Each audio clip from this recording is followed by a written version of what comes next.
Did you see the details about Samsung's next wearable update?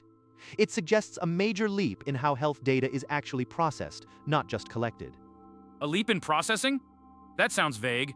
Are they finally moving beyond just tracking steps and sleep cycles? Exactly. The focus seems to be on correlating disparate biometric inputs, heart rate variability with activity patterns, for instance, to predict potential issues before they become symptoms. So it's not just gathering raw data points, the device is supposed to infer something from them. How sophisticated is that inference model? Much more so than current models.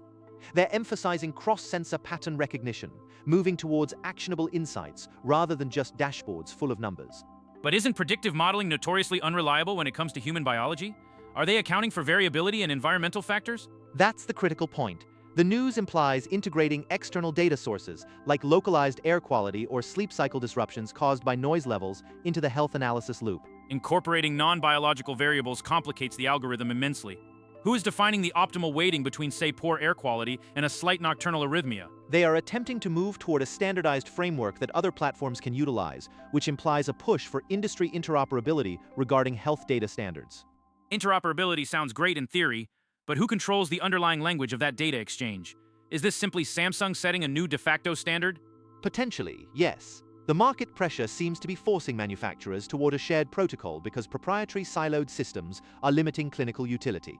And if it becomes the industry standard, does that fundamentally change who owns the derived insights, the user, the manufacturer, or potentially a medical provider? That's where the legal and ethical questions explode. If the watch predicts atrial fibrillation risk with 90% confidence based on aggregated data, does that automatically create a necessary pathway for insurance companies to assess risk profiles? Because that's historically how this data has been exploited. precisely. The potential benefit for preventative care is huge, but the inherent incentive structure favors commercialization and risk assessment above all else. So the technology itself isn't the revolution. The infrastructure it forces into existence is what changes power dynamics in healthcare?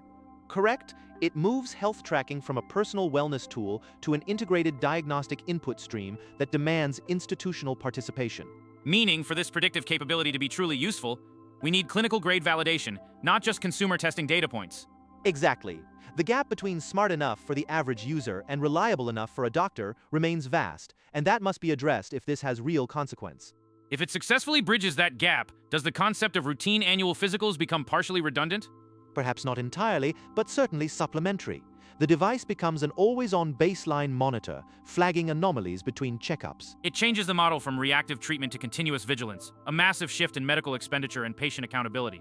And that's why this matters so much. We're talking about a transition into truly personalized, preemptive medicine driven by consumer electronics.